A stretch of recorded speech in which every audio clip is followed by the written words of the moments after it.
And we continue along here on the Coaches Show, Concordia St. Paul Golden Bears, and we are joined by a couple of their players right now. First of all, freshman quarterback Connor Courts, and as well as Dalton Smirchek. Let's go start with you, Connor. Freshman in football, sophomore as far as school goes. How important was that year last year to kind of get yourself acclimated with college life and with the program and with what Coach Currier is trying to do here at Concordia? I would say it was a big blessing. I mean, in my position, you have to learn so much, and coming in as a true freshman, you really, with how fall camp is normally, you get a lot of stuff thrown at you, and I don't know how I would have been able to take it, but getting a full year to really just develop my play, developmentally with the playbook and everything. I mean, it was extremely important, and really helped me get to where I am and made it so that way I was definitely prepared to play this year.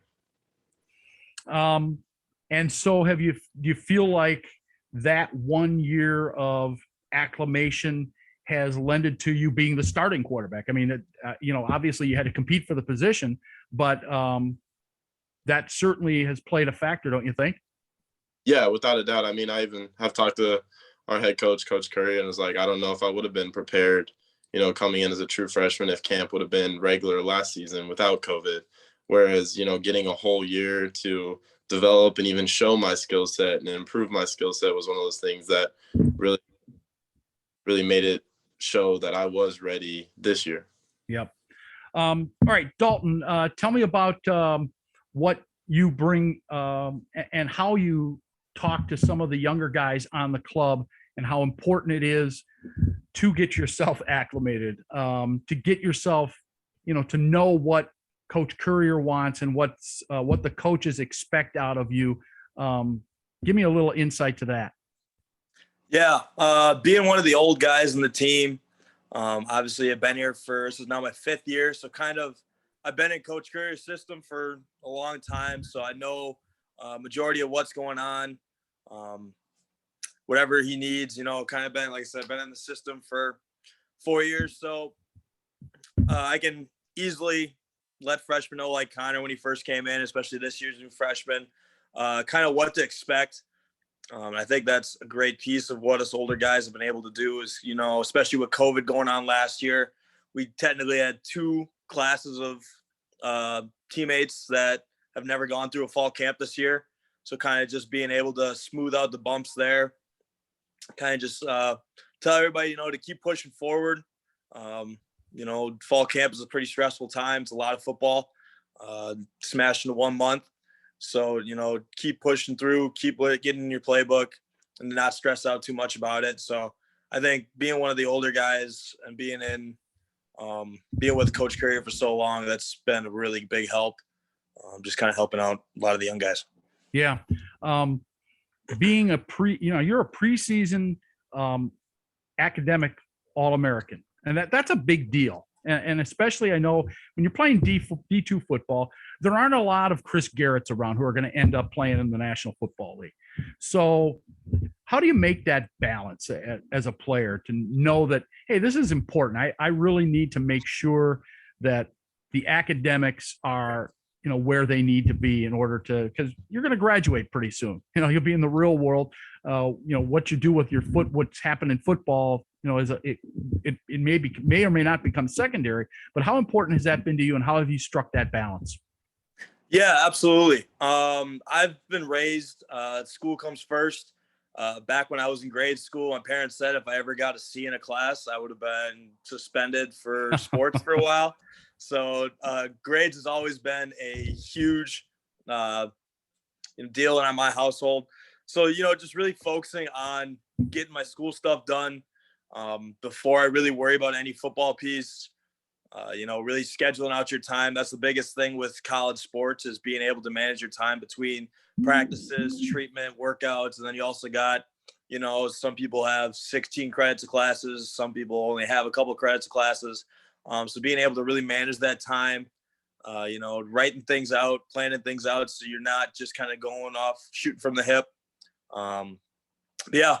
The last couple of years, like I said, been real helped, kind of just get into the groove of what college is like. And then at that point, you just, you got to focus on your schooling, got to focus on life after football. It sucks, but I mean, for everybody, football is going to end at some point. So, just really focusing on getting your life straight. So when that time comes, whenever it may be, you're ready to roll. Yeah. Well, like they say, at some point in our lives, everybody is told that they can't play anymore. For some of us, it's as a junior high or a high school player. Some of it's in college, some of it's in the NFL. But at some point, everybody is told that. All right. I know we don't want to reflect too much on what happened last week, a week ago Thursday in Winona, but defensively, you got to know you can't give up 40 plus points and win a football game very often. And I'm sure that that's something that you guys have talked about this week. What things need to be corrected in your mind? Yeah, absolutely. And one of our goals is to not give up more than 19 points. And obviously that didn't happen on Thursday. We had a lot of breaks in our scheme at all three levels. So really buttoning down and, really getting back into our playbooks, studying film, kind of getting back to the basics of things.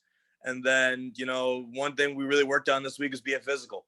You had 600 and some days off from a football game. You can kind of come in speculating, thinking you're ready to go. And then all of a sudden you get into the game and you may not have been as ready as you thought. So we're really just taking this week as, we're going to learn from it because there's a lot you can learn from getting beat up pretty bad. But at least in our case, it's a lot of fairly easy fixes. It's getting physical. It's getting back in our playbook, not busting any, allowing any big plays. So I think just really kind of taking a step back and just getting back to the basics. Yep. Flip side, Connor, you had the opportunity to quarterback this team against Winona. You guys got a couple of field goals in the game. I know you need to get into the end zone.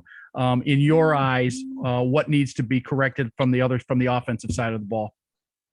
Kind of like Dalton said, we got to be physical. I mean, we rely on our run game and, perimeter screens and things like that. And one thing we didn't do well was blocking the perimeter. And, also something our offensive line coach is working on is getting those guys up front more physical.